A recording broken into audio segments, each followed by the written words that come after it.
সকলকে জানাই রাখি পূর্ণিমার প্রীতি শুভেচ্ছা। তো রাখি পূর্ণিমার দিনের ব্লগ আর রাখি পরাবো না সেটা আবার হয়? সকালবেলা উঠেই আরিয়ানকে রাখি পরিয়ে নিলাম। এরপর দেখলাম কিট্টুও আরিয়ানকে রাখি পরিয়ে দিচ্ছে। এরপর আমি কিট্টুকেও রাখি পরিয়ে দিলাম। তারপরেই চলে এলো ইশিকা, কারণ ওরা মামা বাড়ি যাবে, তাই জন্য এবারে সকাল সকাল রাখি পরিয়ে দিয়ে চলে গিয়েছিল। আর এখন আমি নাচ শেখাচ্ছি আর ওরা এখন প্যারা খাচ্ছে, যেহেতু আমরা পুরী গিয়েছিলাম। আমাদের সাথে পুরীর নেক্সট ব্লগগুলো পরে শেয়ার করবো, যেহেতু বেশি ক্লিপিংস নিইনি তাই বেশি শেয়ার করতে পারছি না। এরপর আমি দেখো গপুকে ধুতি পরিয়ে দিয়েছি, তো কেমন লাগছে অবশ্যই কমেন্ট করে জানিও।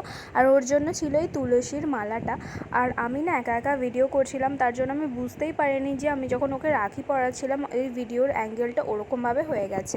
তো আজ আমরা দেখতে পাবো আমার দিদির ছেলেকে, মানে আমার মাসির মেয়ের ছেলেকে। মামা বাড়িতে এসে গপু ভাইকেও রাখি পরিয়ে দিয়ে আমরা চললাম টোটোতে করে হসপিটাল। তো দেখতে পাচ্ছ পুচকুটাকে। তো দেখা হচ্ছে নেক্সট ব্লগে, ততক্ষণের জন্য tata, bye bye, see you soon.